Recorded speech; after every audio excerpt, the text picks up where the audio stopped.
No That's Name's Given awesome. podcast episode next. Yeah. Not sure which one it is because we've been doing it for more than a year now, Jeez. which is sort Been of a while. amazing. Today we've got Dee Moore, who is the new Pretoria Fields brewmaster, with us. Hello. Brewmeister Master. Brewmeister master, who comes our way via Columbus. But anyway, so we're looking at becoming partners in Dublin for a new brewery field house. Yeah. And we want to talk about beer and what's going on in the brew house today. And so I guess first thing is we got these cool new boxes. We did get And new so- boxes. Yeah, we got new boxes. And for those that don't know, We didn't have old boxes. these are Pack-Tex, right? Yeah. Yep. Pack Tech. That's what they're called. Pack-Tex. And so, Dee, tell us what our issue has been with the Pack-Tex recently. You're throwing Pack Tech under the bus. I am throwing Pack-Tech under the bus because I think they're selling this thing and they don't let everybody. Anyway, go ahead. Well, Pack Techs are the industry standard for packaging 6-packs of beer, and there's nothing wrong with that. Occasionally, and we actually use a machine to apply our Pack Tech. Occasionally, these things come apart. They don't hold beer well, and it's endemic in the industry that there are issues with those. But the box is the most professional presentation that a brewery can do, and we're a little ahead of the game. Usually when breweries reach 5,000 plus barrels is when they consider going to boxes, and So we're not at 5,000 barrels yet? we're going to hit that this year. There we go. And what I love about the box, though, is we can tell the story about this brewery on multiple facets on that box, where in a 6-pack, we have to tell you everything on each individual can. If you want to turn that box over and kind of read what's on the bottom, it's the story of this brewery, and I think it is what helps us engage with our customers and explains why we are here. Yeah. So it says, in our quest to create the highest quality craft beer, we are proud to grow barley, wheat, hops, and various fruit on our farmlands. Experience a bit of South Georgia in every can. Named after the shoal, of course, this is Shoalie, so named after the shoal bass, or Shoalie as they are affectionately known, this IPA boasts tropical notes of citrus, mango, papaya, and those who demand hop-forward flavor. 2% of proceeds are donated to the Flint Riverkeeper, who strives to protect Shoalie's habitat. Yep. We could never tell that story on a can. And Well, certainly, at least not in that font no, size. in that size, where you could really understand it, and I think that is important. I think these are attractive. People are going to see them on the shelf. Retailers love them because they keep the footprint consistent. This is a great step forward for this brewery. All right. Excellent. I'm excited. So how many of so we've got 3 brands that are going out in the boxes, or? Actually, 4. We also have our Walker Station Stout going in boxes. The 1st of March, which is next week, those will be the first ones we send out. Kind of push a little bit of the existing inventory through the system, but they're going to stand out on the shelf. They're attractive looking, and beers don't fall out of them. I'm excited. Yeah. and Pack-Tex boxes don't get stuck in fishing nets. They don't. The Pack Tech is they're actually made out of post recycled content plastic, but still plastic is just not universally recycled. At least this is made out of paper. It's going to degrade over time. I have some concerns about Pack Techs. Period. Just we don't need more plastic on this planet. I like the boxes made out of paper. The paper that this box is made out of comes from a plant not too far from here in Alabama, and we have a nice connection. And this box is printed in Opelika, Alabama. That's awesome. There you go. And unless you dip it in water and let it sit there, it's not going to fall apart. Right. And when you're drinking Pretoria with your buddies, it's a good fire starter. That's a good fire starter. it Yeah, you is. take Yeah, it camping. yeah, exactly. Hey, very good. It- Yeah, Spat lighter. cheers. You actually have a really good point there. These have very high wet strength capability, so that beer could have all the condensation in the world, and it's not going to tear the box. Wow. Yeah. Fair enough. So, Rich, how did we meet? Do you remember? Yeah, well, yeah. I walked in the front door of Pretoria and said, "Hello, I'm Rich Manning." Right. I'll never live that down. Thanks, Todd. Todd Yates. I know you're watching this. I completely screwed it up. So, I'll there we make go. sure Todd gets a hold of that. Yeah. Todd introduced us.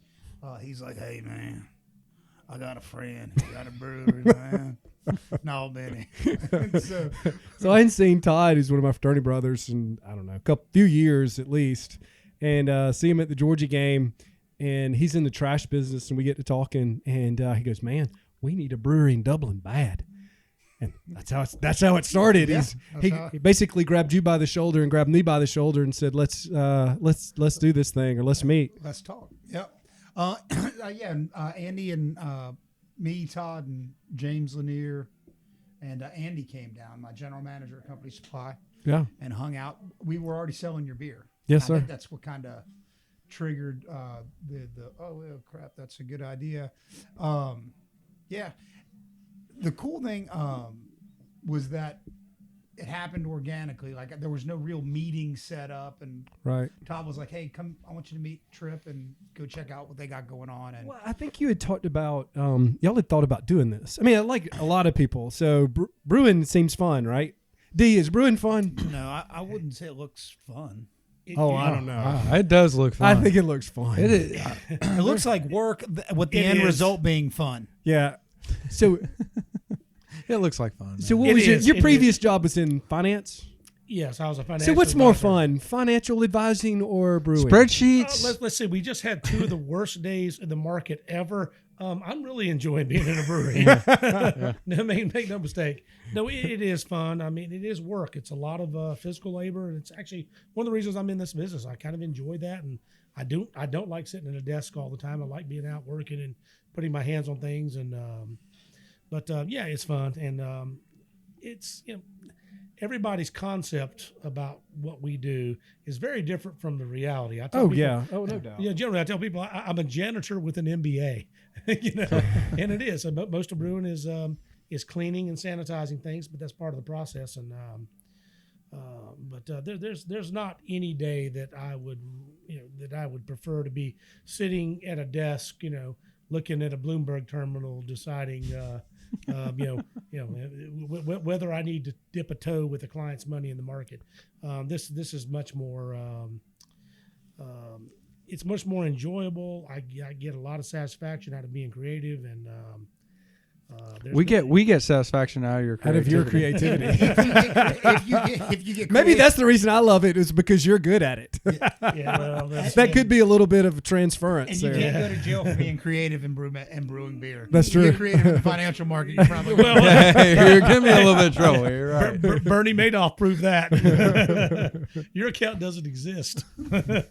Ooh, No. that's a bad How are day. you? I think it seeing it from this side, and you were saying we were kind of thinking about it.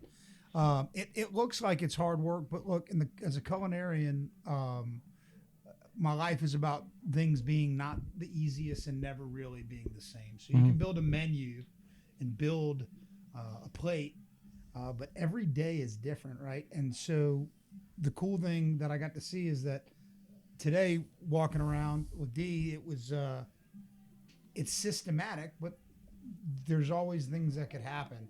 And so anything that comes from the heart of passion and like wanting to do what you want to do and like being creative, you always have to have a backup plan in case something goes Sure. off the rails. And having backup plans probably comes from your previous profession, which was what?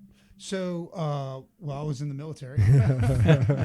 So I was Contingency plans. I was in the A lot of Marine Corps, contingency, and I was an infantry officer in the Army, and contingency plans. There's always a black and gold plan, man. So like you always have a way in and a way out, and if the way out doesn't work, you got another way out, and you gotta build contingencies. So yeah, I'm looking forward to seeing how. I guess it seems difficult, but I think it's a learning curve. And I think what's going to be cool is looking at the end product. So like if we make this all work out, my guys and my chefs that we're going to bring on to help us, D can help them kind of guide their creativity, and we could have some very cool stuff. And I always believe, like, if you're able to go in a controlled environment where you're able to create, but you have some guidance, I think you get an awesome product.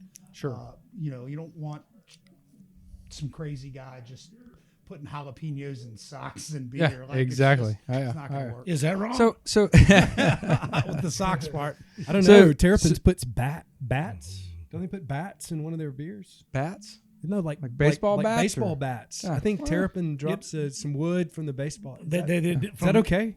It's called MLB beer. Yeah, it was actually wood from Louisville Sluggers, and no, there's nothing wrong with that. But What did it do for the taste? we don't want bats in beer. I think that's how we got coronavirus.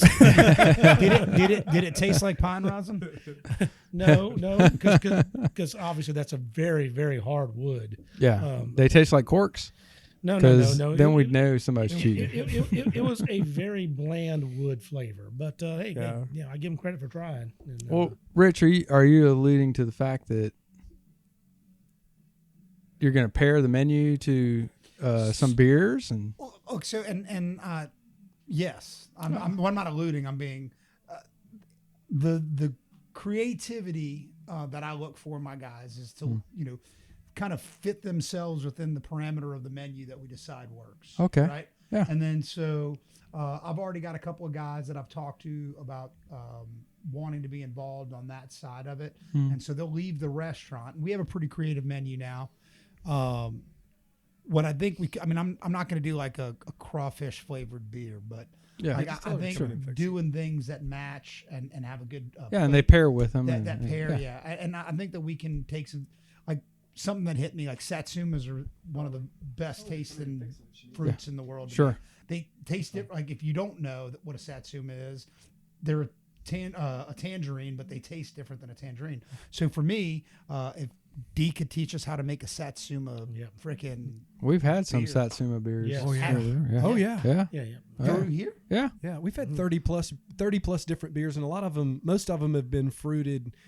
Coming, lots of them have come from ours, but farms all over the region. I guarantee it's either got to our be more region than 30. and in, It's got to be more than 30 plus. Yeah, Yeah, I would say 50 plus. But 50 plus, maybe. So yeah, well, we didn't know that. I mean, Yeah. didn't know that. They're small batches that we do. try. Yeah. But that's the kind of the culture. Like, you have to give people autonomy. If you say, "Hey, man, go be creative," like, I can't be like, "Hey, be creative in these terms." Like, just fit within what we see within the box. Yeah, but make just- make good beers. Yeah, and you can punch. Boxes are made to be bulged a little bit yeah, sometimes. and some Oh, yeah. things work and other things don't. Yeah, we've made some make we've made some fire stuff that starter. didn't We'll put sell. some tall boys and then in there we've made some occasionally and stuff bulge them out. that we can't keep on the shelf. So it's it's awesome.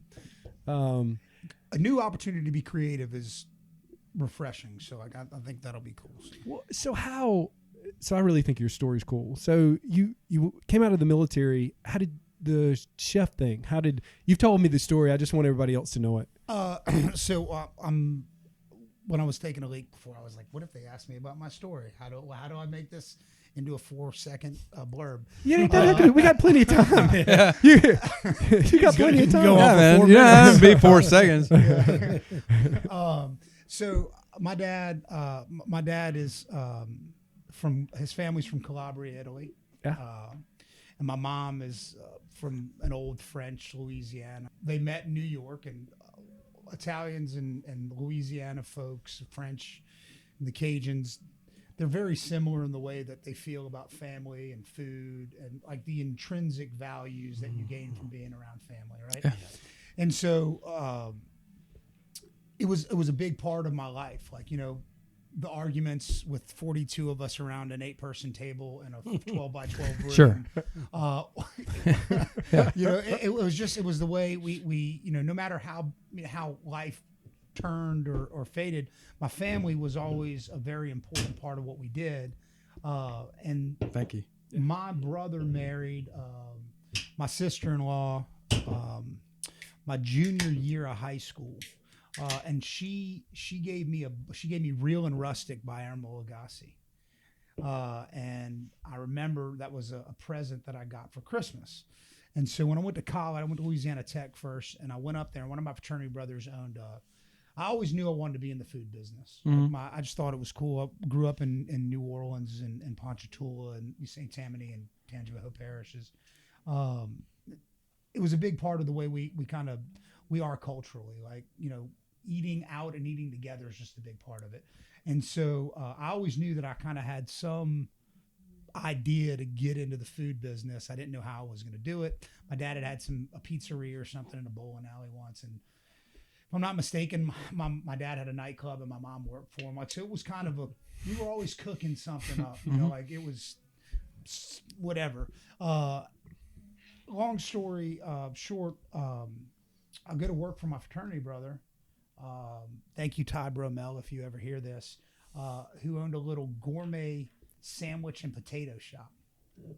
And, What fraternity were you in? I was a Kappa Sig. Yeah. And I was a turd in college. Like, I just drank. We all were. Yeah, I was bad. But We've often said we're glad we didn't know each other. Yeah. I don't know if I enlisted or I was forced to enlist in the Marine Corps. So, it's still questionable how I got there. You woke up one day and you were there. Yeah, I was standing on yellow foot. That's a hell of a goat run. Yeah. Did a dropping you off on judge Periscope. order that? No, a federal marshal did. But anyway.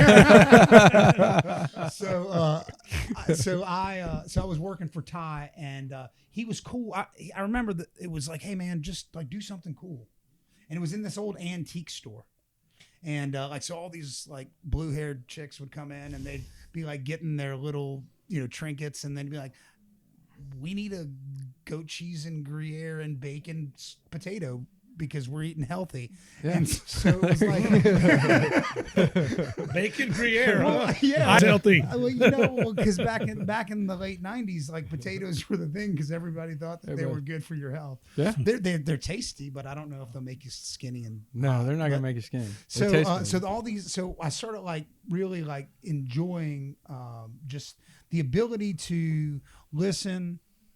And find out what somebody wanted, and then help create something that would make them happy. And for a 19-year-old ornery dude from South Louisiana, like to be able to talk to a 70-year-old lady from North Louisiana. Sure, that wants Gruyere cheese. Yeah, it was a cool deal. So.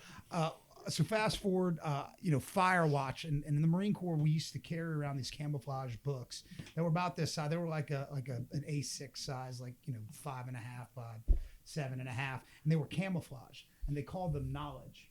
And so you had like note paper, and then you had like you had like your general orders and stuff were in there, the stuff that you needed to become a Marine. There was some history stuff in there, and we marched around MCRD Paris Island and MCRD San Diego. I went to San Diego, and even at Paris Island they do the same thing, and it's the beginning of your recruit training, right? So you walk around in your goofy tennis shoes. Sounds like pledgeship. It's a lot like pledgeship, but not as. But pledgeship might have been a little more painful. So you walk around with these things, and it's weird, but you become intimate with this book. And so all of like the things that sucked in life would go away when you were on Firewatch, because nobody was yelling at you. It was quiet and dudes were sleeping. And so it was kind of your time. Like I looked forward to Firewatch, right? Because I could sit there, and I started drafting the first version of my restaurant. Oh, that's awesome. That's cool. That's and there was this fountain and this outdoor courtyard, and like, I had no clue what I was. I mean, I worked at a potluck potato place, and I washed dishes at a place in New Orleans that is relatively well known that I don't want to like blur about, but because I don't know if I was working there legally or not. He never got 1099. Yeah. So that was kind of the beginning, and I was you go do a mess hall duty, and in boot camp after the rifle range, or I can't remember if it was before or after, you go up and you do this cool. Well, a lot of guys thought it sucked. I thought it was cool. Well, you do this mess hall thing and you feed the Marines, and I really liked it. Like I really liked it. And so as I went on in the Marine Corps, anytime mess hall would come up, and they, especially when I was a corporal, they were like, "Hey, I need an NCO to do mess hall." I'd be like, "Well, send me. I don't have to go to the rifle ranch." And I can cook. Yeah. And so, and as I was transitioning out of the Marine Corps, I was at my last duty station was at Parris Island. I met this so I worked at Weapons Battalion on the range, and I'm sure if anybody in Albany that was in the Marine Corps in 99 to 2001 at Parris Island, I probably walked them through the range. But I worked and I went to school at USC Beaufort, and I worked at a bar. I was a bar back, and then I worked at Applebee's. And I met this cool chef at Applebee's whose wife was a Navy doc, and he followed her around. He was a real chef, and so wherever she landed, he'd go get a job. And he They had an Applebee's in Beaufort in it's one of the 99? most grossing Applebee's because I was thinking that was probably one of the only things there. Was now Beaufort's got a lot of it's cool huge spots now, yeah. So they had that. I remember when they got the first Outback. It was right as I was transitioning out. But there were some cool the bank. There were some cool little places, Hemingway's, that were there. But I was trying to make some quick cash and get on out. And anyway, this chef stops me dead in my tracks. And I went to Johnson and Wales and applied, got my GI Bill, was going to fund it. He's like, "Look, dude, you can go apprentice and go get a degree in something that matters," because I wasted $100,000. It's what a 3-letter school that he went to. Sure. And he's like, "Man, just go get your business degree or get a degree in hospitality management, and then go apprentice and just learn the ropes." And so it was moving to Charlotte. Johnson Wales was moving to Charlotte, and I really didn't want to go to Charlotte. I wanted to go to Charleston. Yeah. I was single, and I'm going to go to Charleston. Yeah. So I wound up. Charleston's awesome. Yeah. So I wound up taking his advice, and That's one of the only reasons I went to medical school there. so you're a doctor. You did well. Oh, you're not. He's not. I found a wife. No, he has a beautiful wife. Yeah. So yeah, She's like a multiple doctors. she was like finding multiple doctors. That is true. Physical, mental, everything. Everything. Yeah. That's what deal. behind every great man is a better woman. Yep. That's what they But say. back to Johnson Wells. and- So I really I told you, Emerald Lagasse started my whole desire. Actually, my Emerald Lagasse and my sister-in-law. My sister-in-law is one of the most amazing human beings in the world. And she was an awesome. She's an awesome chef. She still is. And she did. Her first husband before my brother is a very well-renowned restaurateur and chef in Louisiana, and a lot of what he did, I think, was based on her cooking. Right, not that he stole it, but she's a good, she's a badass in the kitchen. You walk in and she's doing laundry and taking care of 3 kids and cooking up gnocchi and seared filet. That's awesome. And if you leave your jacket on the back of her chair, she's going to throw it in the washing machine, and it's may or may not be dry before dinner's over. Dinner's over. So she influenced me to want to cook. I think it was her personality and her willing to serve and kind of just love on people. And it was something good at that time that I needed to see. So I really, and Emerald Lagasse became kind of I thought he was the coolest dude in the world, but that was the scope. That was my vantage point of the culinary industry at that point.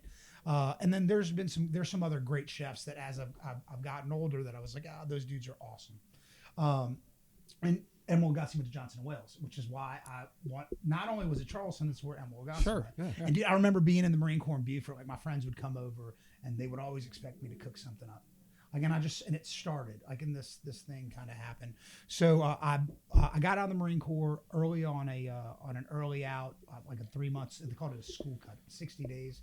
And I enrolled at University of South Carolina, Columbia. Worked for some very cool dudes when I was there. Then I started getting pulled, and I was a kitchen dude, but I kept getting pulled into the front of the house.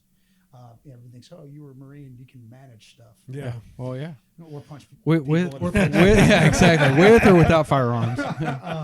So just let me interject. So were you working on a hospitality management So I wound type up getting my degree? degree in hospitality management. Okay, that's where Right. So actually, when I was there, was HRT, Hotel, Restaurant, and Tourism Management. And so I got out as I was getting out of school. I took a job with Ryan's Steakhouse, Mhm. And because at that point it was about me and how much money I could make. And I had lost as soon as I got pulled out into management and I wasn't wearing a coat anymore. And I was like, oh, well, you can make more money in the front of the house as a manager than you can as a chef. And so I kind of took the money route instead of the passion route. Sure. Which was the beginning of, a 15-year, like, I got to fit, a long story, but it's kind of like, I should have followed my passion because at 42, man, like if I can make 40 grand a year and cook and create recipes, and that was my only responsibility, that probably, I don't know what else would have happened. I mean, Sure. You know what I'm saying? Like I might not have been I may not have had kids. I may not have gotten married. Like, you don't know where you would have gone, or you might have been. I might have become a 5-star Michelin rated chef. I mean, who knows? Yeah. I don't know. Yeah. It's a crapshoot. Yeah, it is a crapshoot. So I started kind of following that deal down the road. So my brother calls me on like a Thursday, and he's like, "Hey, bro," and I have this 2-door Tahoe, and I'm going to Greer, South Carolina. I got this Irish setter sitting in the front, like typical like frat cat, right? So I'll go out to the bars and hang out with my buddy, and I'm at the bar, and I had these 2 buddies, and this is the beginning of the change of my life. So it was crazy. My two close buddies was a guy named Tony and a guy named Lance, and they used to call us the TRL show. There you Tony, Rich, and Lance. So my brother, literally, I'm getting ready to go out to have a good time, and my wife had this party for me at the restaurant that I worked in the kitchen. So I was a kitchen guy, and then I moved to the front of the house, and I went back and forth. So she got all my friends together. And as we're going there, my brother's like, he calls me. He's like, "Hey man, I think you're making a bad decision. Why don't you come back to Mandeville, which is a suburb of New Orleans? He's like, come work for me. It's gonna suck. You're gonna make like 30 grand a year." And he's like, And you're gonna love it. you're gonna love it. And he's like, but at the end of it, you'll be. He said, "You give me a year, we'll all be making a ton of money." And I was like, but I got this thing and I got to graduate college and I have to do this. And so he's like, "Well, I'll get you a job with this famous chef that I graduated high school with." And he did. Yeah. And I moved to Louisiana in my 2-door Tahoe with my Irish setter and all my life belongings. Yeah. And I went down there and I started working with this dude. I wore black pants to work at my brother's company. And I would leave my brother's company and go to this restaurant and work. And it was wash, rinse, repeat. One day the dude walks in and says, "Hey man, I just got this badass offer from a gas company on the Texas-Colorado border, and I'm closing up shop in 2 weeks." And that was the end of this dude he's a very well known, awesome dude. You always wonder like what's going on. Well, God's always got a direction for you, and he's going to like kind of push you where you're supposed to go. And for me, he was teaching me skills that I thought that I already had, but I didn't. Yeah, like sure. I'm 25 years old. I think I know everything, and I got humbled. Oh, I did know everything at 20. Well, at least you thought. I thought I did. Yeah. I thought my dad was an idiot too, and then I realized, man, was he horrible. was actually Giving really you good smart. advice. I Yeah, could go back and talk to my 25-year-old self. it's My dad, those high-waisted Levi's make him very smart, and I should take notice and start wearing them. I want everybody to know that Rich is actually, he is probably more Calabrian than he thinks because, man, so my grandfather's Calabrian. I couldn't tell. I mean, His hands, when he gets passionate about something, are going at 90 miles an hour. They're like all over the place. He's like talks with his hands. hey, you know how you shut an Italian up? Yeah. Tie his hands behind his back. Exactly. So, just another side note. My son talks with his hands, and he's like, "I don't understand why I gotta move my hands when I talk." I'm like, "I know exactly why. Because it's your grandfather." You're talking with your hands. Don't try to stop it. Exactly. Let the olive oil shine through, baby. That's cool. No, we're back to guy went to the Yeah, the guy left. yeah. Oh, And yeah, you were so he like- left. So I went to work, and so my brother's right, dude. I start making buttload of. I mean, it just got good, right? Yeah. Like, and so I was like, the hell with the restaurant industry.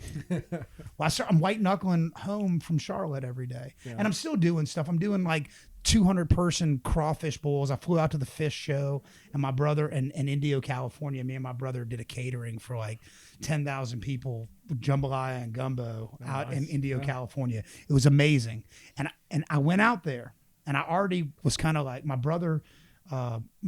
My brother who owned the company after Hurricane Katrina moved out to Arizona. They at that point, I guess they decided as their corporate group decided they needed to kind of move things around. So we had offices around 4 offices around the country. So he goes out there and he calls me. He's like, "Hey man, like I really need help. I got myself into something with this guy, and there are gonna be like 40,000 people at this fish show, and there are only like 7 vendors." And I was like, "What?" And he's like, "Man, you think you can make gumbo and jambalaya?" So we went out there For 40,000. Now I think we sold. I want to say we sold like 6,000 plates as well. Wow. Still, That's still a lot. It was a lot. It was over 3 days. I mean, so it worked, and it's easy once you make batches. You can kind of make it happen. But we were next to these dudes who had like this drill and an anvil, and they were like making curly fries. So we had split a tent with this other vendor. And it was crazy. And we were and just by default, the jambalaya, we were like one of the only people there that had kosher food. And okay. And the fish, there are a lot of practicing Jews that follow fish, and I had no clue. Yeah. Like I didn't know. And so like my one of the guys that was with us, he says, "Hey man, all this stuff's kosher. Is that a rabbi?" And I was like, "That is a rabbi." And so he sticks out the sign, says, "We have kosher food." And so like we went from like no business to like Tons of it. Right? and like literally this Hasidic rabbi walks up to us, and like he walks up, he's got the curls and the hat, and he's like, and I was like, "At fish?" And he started explaining to me that Fishman is, and so he's got, and in the Northeast there are a lot of Did you have to followers. pay him? No, dude, he ate it up. I mean, and then like the next customer would be like, "Hey man, can you like, I'll sell you some shrooms for a bag of." Was that kosher? I'll leave it there. So I think that was kind of the turning point for me. My wife was pregnant with my second kid, and I just hated being in an office, dude, like you. And Totally get it. and my passion in life, and it was, I mean, till I was 38, my passion in life was making myself happy. But the underlying passion was that I love people, and I want to, I want to make people happy. And because of the things that I remember in my childhood that made me the happiest was pretty much doing what we're doing right now, but with food involved. Sure. And so, So hold that thought, because that's exactly what you and I talked about on the phone. We've talked about it several times in person and on the phone, how we don't, like, my idea around business. Well, for number one, it started with physician, which was, I feel like, a calling. I feel like the guys who are good doctors, they went into it because they felt a calling, because there's no amount of money that could ever reimburse you for the thing. chasing the dream and not the dollar, dude. Yeah. Chasing the dream and not the dollar. and then the other things that we've done is just because I grew up in South Georgia. I mean, I grew up around farming, so we farm. I mean, that's what it is. I grew up around it. It goes back several generations in my family. And before we get to that part, I wanted to go to D, and we'll do many, many podcasts with D in the future. But D, tell us how you got here. Because it's a cool. I mean, it's your story, but I want to know. I want our people to understand. Like, you were in the financial world, and like a lot of, like, it's what I tell people. Like, brewers are some of the hardest working people that I've met. Eric Kirchner, who I love, who's had babies out in California, and totally wish him well if he's watching this. He slept in the brewery for 2 weeks when we opened, and he was working almost 24/7, getting valves the right way and making sure that things were hooked up and working water from one point to another point. And Another so, side note: you're about as like anal about stuff as he was. I oh mean, gosh, the anal in a good way. Yeah. like Like- just passionate about what just you do. like the. I I mean, mean, when I said a lot of you people love it, like like- so sanitation's like huge. Well, Like, and so is like looking in the lab at stuff and doing all the things that you do. It just reminds me a bunch of. Of Kirchner. Yeah. Yeah. Deliberate's a good word, not anal. Use It is. deliberate. Okay. Deliberate. Yeah. But- fair but- enough. Process driven. well, exactly. Process all driven. all the key words. But passion is the word, and that really is what drives somebody to do this in this industry, especially today. And no, actually, he was doing the right things. I mean, he was so passionate about this, he spent the night at the brewery. I mean, it's just it really is, and honestly, it goes back to the things we will do for beer, and it is. There is a passion to this business that just is, it's unique. There is some connection to the food service industry for sure. Chefs have it, and those guys are working 16 hours a day because they just want to make, they would love to control every single plate they ever put out. They would want to have put it on the plate themselves and served it to the customer. And that's kind of where I came from. I have a interesting background as far as where I started with brewing. And in 1990, when I was at the University of Georgia, I was 19 years old. I could not buy beer, but I saw an ad in the Red and Black, our little student newspaper, about make your own beer, and I was like, "Oh, this would be a great idea." I tell you what, man, I could just buy one of these kits, and man, we'll start selling beer to fraternities. Man, they can't buy it either. little did I know they could buy anything they wanted to, and so I started homebrewing in a little apartment out on Atlanta Highway at. Back then we called it Sussex apartments. There wasn't much sex going on there, but it was a little apartment, and we started homebrewing, and with my roommate who was 21, who had just gotten back from the Navy, and so he could buy beer when our homebrew didn't quite turn out, and learned a lot way back then. And homebrewing was really just in its infancy. At that time, very few providers of ingredients or even knowledge. I mean, we had Charlie Papazian had a book called How to Brew, and that was it. There was nothing else. I mean, even John Palmer, that really actually wrote the book How to Brew, he didn't even have that book published yet. So, really interesting, back in those days and what you could end up making. And beer's not that complicated, but today the craft beer drinker is much more sophisticated. We appreciate international styles and, Belgian lambics and German lagers. They're part of everybody's brewery vernacular today. And so I left a relatively lucrative career in the financial services industry. Started in 95 after I graduated, and spent 15 years in that business. I went through 96 was a bad barn market. 98 we had the collapse of long-term capital management, the dot-com bubble, and then 2008 was effing enough for me. Well, but so I said effing. but that's when I realized was 2000. So in the collection business, like he's saying, all of that paper dried up, right? And so it had to be collected. And so I was fat in 2008 in the business that I was in. That was your yeah. And so when your it thing. tanked, I was like, "Screw this, man! I didn't mean to steal it." No, you're right. But it changed your life, and it changed. I mean, wow. It changed Medical America. reimbursement dries up. We got. Yeah. It won't be long. But it is. He's exactly right. That timing was just, it's enough. It's stressful when you're managing people's retirement money, and people, it's like this. You only want to retire once. Right. You don't have to go back to work and try to retire again. And I just said enough of this, and would rather do something I'm passionate about that I enjoy.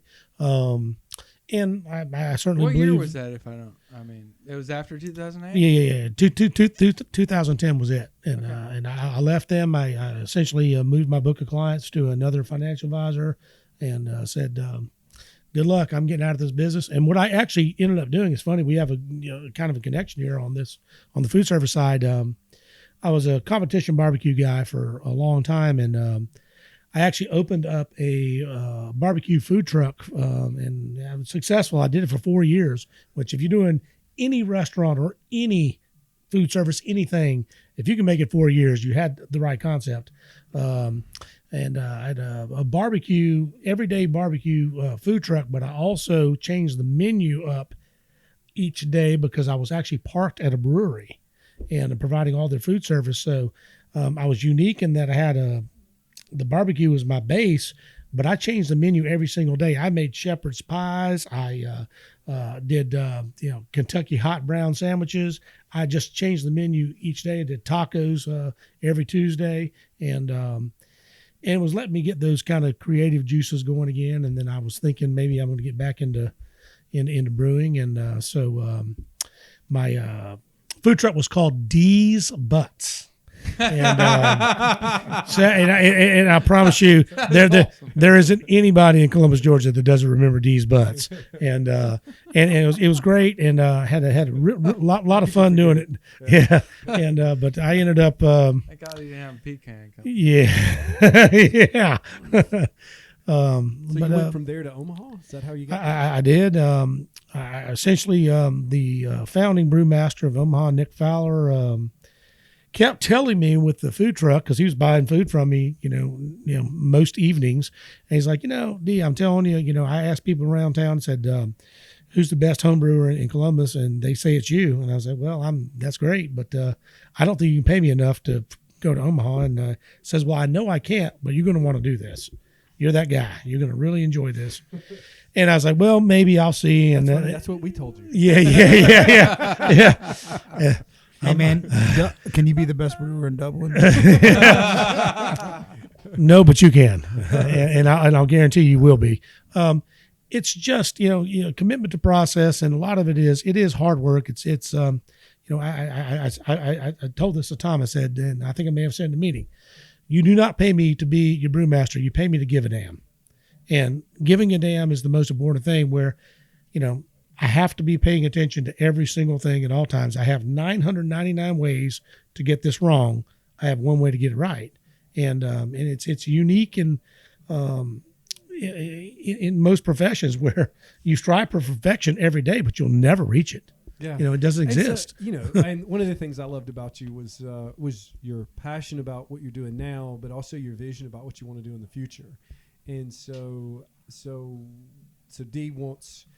Just like we're talking about doing a field house in Dublin, Dee would like to do a field house in Columbus, and that's how we got to where we are. I mean, we had a meeting, and it turned out a little bit different than how you were expecting it to turn out. So I hope in a good way. Yeah, absolutely, still here, and I'm enjoying every day. I mean, it's just there are issues that are that every production craft brewery goes through, and this one is no different. We have to satisfy a lot of different customers, and a lot of consumers don't realize our number one customer is a beer distributor. Oh gosh! Because we can't move a single unit without a beer distributor under the 3-tier system, and so as much as I would love to think that consumer that's just opening up a can of Shelly right now is my ultimate consumer, they're really not, because if I don't have a product that I can send to a beer distributor that will take it in the volumes necessary, at the timing necessary, as fresh as possible, and put it on the shelf as fresh as possible, it doesn't matter what I tell the consumer or my concern for the consumer. I can't control it. So we have multiple levels of customers. Our idea is a pub system. Yes. And so where does that come from? I believe in the state of the craft beer industry. European thing. It is very, Public house? Yeah. The public house, and the pub system is unique. And you think about England, where generally the brewery owns the pub that their beer is served at. So you could have a brewery like Samuel Smith, and they make fantastic ales. And the only way that you would drink a Sam Smith beer in England is either at the brewery or at one of the pubs that they own all over the country. And it's really unique, but what it does is it preserves the customer's experience. The narrative is exactly what Sam Smith wants you to know about this beer.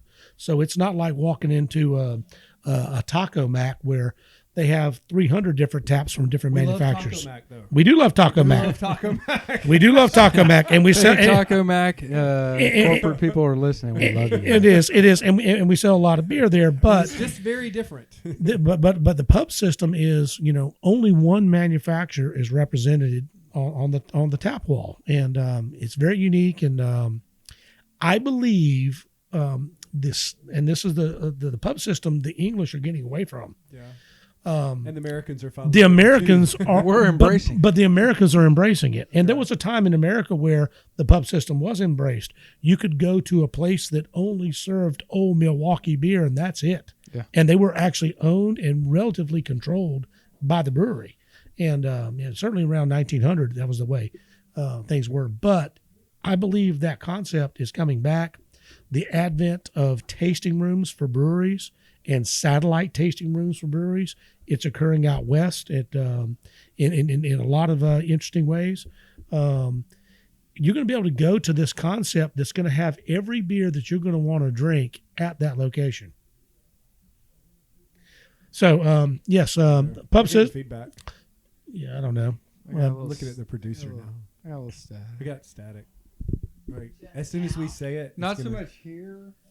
but right. Yeah, right there. That's right. Yeah, right there. Yeah. The feedback is going. Hey, just to kind of jump on what Dee was saying about the brew pub. I remember the whole Main Street thing kind of coming back, right? Like we used to love malls and eating at corporate chain restaurants because my dad, who grew up in Brooklyn, like everything was like neighborhood run. Sure. And I remember like when Ruby Tuesdays became the thing, he was like, dude, I'm going to Ruby Tuesdays now. I'm gonna have me a Manhattan and meet a girl. Right? Like, and so it was cool. And like going to the mall was cool. Yeah. Right? But like I remember like it happened like overnight and everybody was like, hey man, we gotta go back local. We gotta go after Main Street. And like I think that people in small rural communities or not just rural in the Southeast and in the Midwest and probably all over the country, but I'm just talking about what I've been exposed to. But like, dude, people want to know the dude who's got their hand on their food, Sure. and on their beer, and so I think that the pub system meshes into being local and homegrown and kind of involved in community, and I think that's what people are really. So in the late 1800s, there were over 3,000 breweries in the United States. And that was early into the 1910s, and I don't remember exactly when Prohibition was. Obviously, after that, it went to zero. And then it slowly sort of has crept back up. I think we're at 2,500? No, 8,100. 8,100, okay. 8,100 brewers notices right now. But think about how many are in distribution? How many more what the population is now compared to what it was in the in the 1900. So, our population now is 300 million as compared to, I don't know what it was at 1900, but 3,000 compared to 8,000.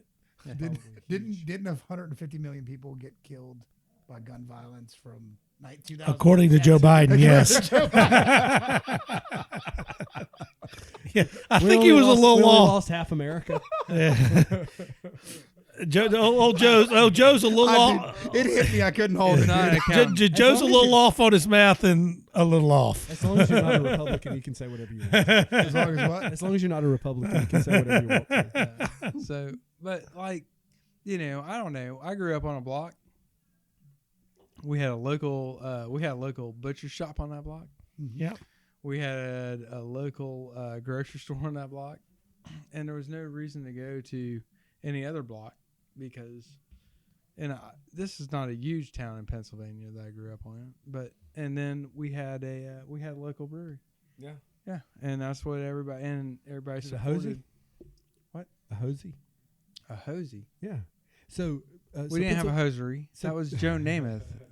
Nice. So there's this really cool thing in Pennsylvania that was actually started by Benjamin Franklin called hosies. Yeah. They pay for the fire department through bars through. That had to be the 1800s. That couldn't have been. No, they still got it. They still got it, baby. You can be a member of your local fire department and support them through drinking beer. Yes, That's awesome. We should do that here. I know. I don't know why we can't. Yes, it support would be a much better funded. Yeah. It's kind of funny. Kind of funny. Yeah. We support the front river keeper. Yeah. Keep shoal bass in the river. So, so getting back to, I'm sorry, we get a squirrel Segue. away from everything else, but so passion in what you do, and one of the things that that I've enjoyed about getting to know Rich is his passion in his business, and the fact that he's not doing what he does for money, but because he loves the food industry and he loves making his community better, and he loves. I do want to make money, Trip. That is. I do have to support. Let's just throw that out there. It's as Tom says, we're all coin operated. Yeah, you're over there canonizing me. I just gotta be honest. He's doing it for free. Go eat a company supply. All right, Everything's right. for free. Where's Sean Henley? Where's Sean Henley? Sean ain't letting us do anything for free. We'll get our spreadsheet out. CFO. CFO will come in. Thinking about that. You're like, I was like, That's a good point. Well, that's a lot of what misery is everybody incorporating their misery into everybody incorporating what they're miserable about. They want to bring you in it. And instead of doing Drag you that, down. make everything just a little bit better. I'm gonna sum up the Facebook post. Yeah. Which one? The one I posted? No, Lawrence County online. I love Lawrence County. Man, I don't understand why we don't have an Olive Garden here. Ain't nothing to do in town. It's the craziest, well, dude. Like, so this dude, like, it's the craziest thing. Like, so there's a dude who just dropped about $2 million on a project in downtown Dublin. He's got a beautiful building. He put some palm trees on the top. They're neon. And at first you're like, holy shit, they're freaking palm trees on the top of a historic building. But then you're kind of like, oh, what's kind of a cool idea? I saw him. Why didn't I think about that? But that's not my theme. That's his theme. And like and so me and this guy haven't like seen eye to eye, but like I don't hate him or anything like that. But Right. but I have respect for what he's doing because he sees things probably the same way that I see them. He just we're not doing it the same way or together. But anyway, like I don't like go on the attack on Facebook, but like this chick's like, I can't stand the palm trees. And I finally got on there. I was like, and me and this guy are like, people know that he and I haven't been like best buddies, and I'm friends. He's got some partners that I'm friends with. Just he and I have not seen eye to eye. But like, I wasn't gonna let I'm about Dublin, like, right? Like I'm about the community that I live in, and so I just jump on there and I was like, look, lady, like, until you freaking build a house, you can't start throwing bricks. Yeah. Like, you know what I'm saying? Right. Like, pipe down. Yeah. Like, What have you done? Drive to Macon and go to O'Charlie's or whatever. Right. Like, if that's what you want. Yeah. But that's that dude's dream, and that's what he wants to do. And he's given an option, and you're bitching about it, but you're not there. I said, get in your damn car, drive downtown Dublin. You got 5 options, 6 options to eat, and stop whining. Yeah. Yeah. Like, just, act support your community, because they're like, why don't we have a Buffalo Wild Wings? Well, bro, because the demographics in our market don't make sense. That's why. Like, and if it sucks so bad, go to the bank and borrow some money and Start make your dream. Invest one. Like, don't make, just because you suck don't make everything around you suck. Yeah. I mean, Yeah. Dude, people love to complain about things. It is. It's a mentality. And But so what color's the neon? dude, it's actually cool. the building I looks nobody cool as does- hell to me. like right now, like somebody from Dublin will hear this. Like, I think it's cool. I liked it. But so what happens is we get so our emotions become subjective about our emotions, right? And the way we feel, like as leaders and what we're doing, and somebody may be coming in on what we're doing. But dude, let me tell you, the coolest thing in the world is to go to your downtown on a Saturday night. Mm-hmm. and there'd be nowhere to park. Like that is like, and like, dude, that's awesome. And they're little booger eaters running around smearing their little booger fingers on people's windows. Right. Oh, yeah. Like, you know, because they're running around. That's right. Like there's stuff to do, bro. That's America. That's no offense. Like I'm not going to offend anybody, but that's why your parents your grandparents immigrated here like mine, because this is the dream. Yeah. Right. And so way like, better than what they had. oh yeah, dude. And so like that's It's way better than anybody else has today. Yeah. Yes, I went to India last summer, bro. Do you know like I bought a KFC like bucket for like $4.50, and like I'm walking over shit when I'm going into somebody's house. Like it's real. Yeah. That's how people live. Yeah. And they're like they're more educated than us. Most of the Indians, like especially the Indians, like they go to school. They're not like it's just there's nothing going on there. So like, and they're great people, right? Like, and we often take, And they're super smart. that's yeah. I mean, it's not, we're not better because we're more intelligent. No, I mean, it's luck. I guess it's luck. I don't know. I don't know. I think a lot of it's freedom. Freedom. It is, well, luck. they are pretty free in India, but I don't know what it is. But dude, like we're here. Our town was built on the back of middle, small town, rural America, right? Yeah.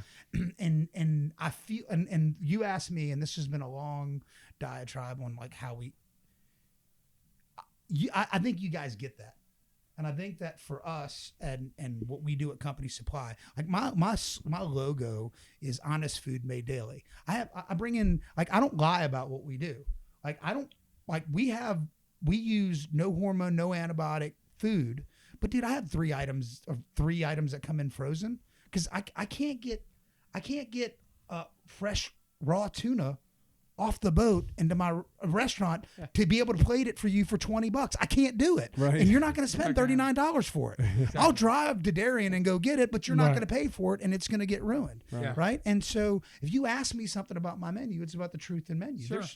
And so it's about being honest with you, like with your community and what you're about. And I picked that, and you asked me why, dude, because I picked it up.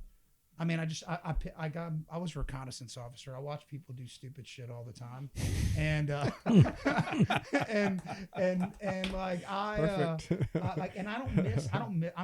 ADD as hell, but I don't miss much. Yeah. Like I'm the guy that walks in the restaurant and finds the dime under table 23. Tucked all the way in the back corner because I pay attention to stuff. If it's tails, do you pick it up? No, leave it on the floor for somebody else. Man. I think that flip it over. and I like flip it over at least. I like the whole thing about honesty because we were, and Todd was a part of this conversation at the very beginning, and we said, we feel like moving forward that the pub system, which was how Dee was explaining it, is the way to be successful because of how laws and because of what we feel like is people want local. So how do we make Pretoria Fields local, and how do we support local organic agriculture and local farming and local natural resource management from that standpoint? And I think moving around with partners just like you who have already done those things in their small towns throughout the state is how we would like to do it. Yeah. Dude, it's working hard, right? Like, so yesterday I was at this thing and they show a picture of Jobs holding up a phone, right? And the guy doing the presentation, and you can't see it at home. Or can they see this? Stephen Jobs? Maybe. Is he on your phone? Yeah, they were talking, no, but they were showing a picture, and the guy held up a picture of Stephen Jobs holding up iPhone. an iPhone. Sure. How much this changed, right?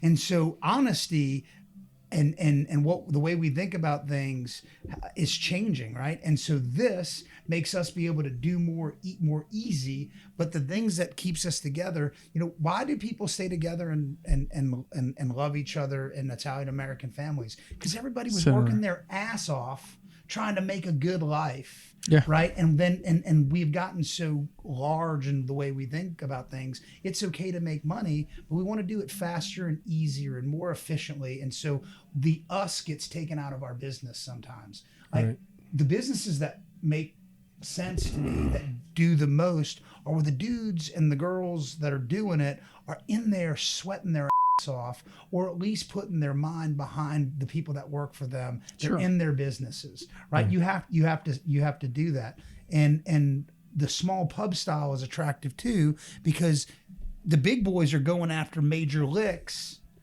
real quick and real fast, but you got to work your to do a craft brewery and then to shelf it and then to get it out. There's a different work element, I think. Oh, no doubt.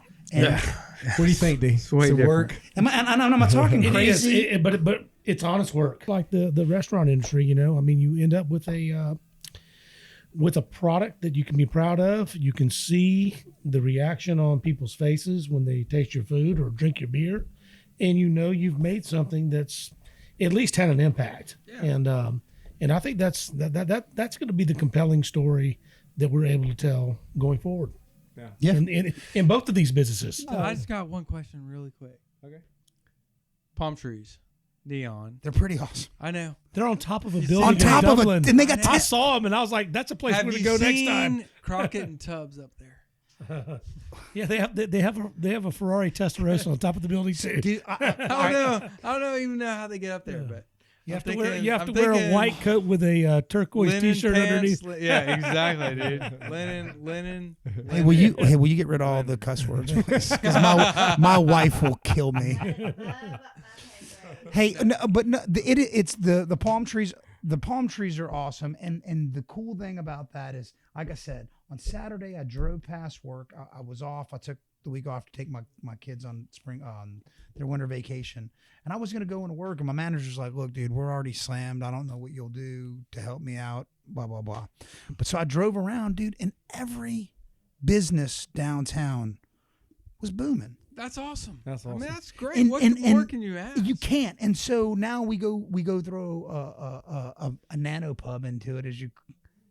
I like the idea of calling Nano? something Banana pub. a nano pub. I like it, dude. And so you go throw that downtown. We add another element, and so then all of the 5 counties that we service now have a cooler thing to go to, and they don't have to drive to Atlanta or to That they Macon, can call their own. that they can call their own. And then I mean, so I don't know. The community will get behind it. Palm trees are awesome. Yeah, I agree. I think it's cool. So if you enjoyed the podcast, hit subscribe. Please listen to the next episode. And How many thank you. subscribers do we have? I think we're almost 400. 370. Way better. Can I subscribe? Yeah. Oh yeah, man. 401. All right. Thank y'all. Later.